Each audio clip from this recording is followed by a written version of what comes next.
Le groupe terroriste État islamique entend s'imposer progressivement en Somalie à la manière de son implantation réussie au Nigeria. Le I projette de créer une branche en Afrique de l'Est appelée le Petit Émirat. Les autorités somaliennes tentent tant bien que mal de contenir cette menace et rappellent les dangers de l'émergence d'une alliance entre Al-Shabaab et le groupe État islamique.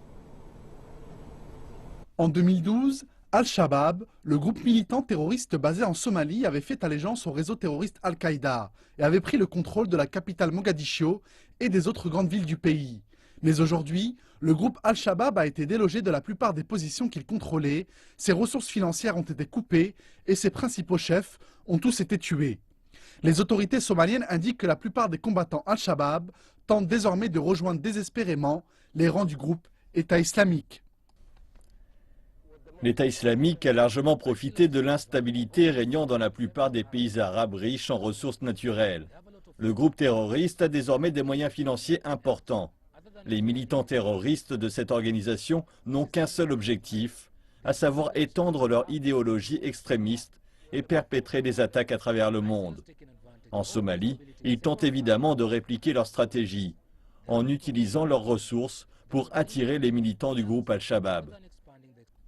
Mais les chefs du groupe Al-Shabaab ont rappelé qu'ils réprimeraient sévèrement les personnes qui envisageraient de prêter allégeance au groupe État islamique. Le groupe État islamique utilise désormais des combattants étrangers en Somalie pour répandre son idéologie avec l'espoir de former dans le pays un petit émirat. Mais la faction encore fidèle au réseau Al-Qaïda ne semble pas encore prête à céder son précaré. Elle a déjà tué un nombre significatif de militants ayant désespérément prêté allégeance aux combattants étrangers. Et certains ont même fini par se rendre aux autorités somaliennes. Les luttes intestines au sein du groupe Al-Shabaab se poursuivent depuis de longs mois déjà.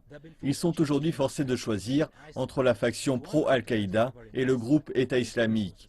Ce dernier, avec ses ressources financières conséquentes, semble attirer toujours plus de nouveaux militants dans ses rangs, et en particulier les jeunes chômeurs désespérés du pays, pour étendre ses activités terroristes à travers tout le continent.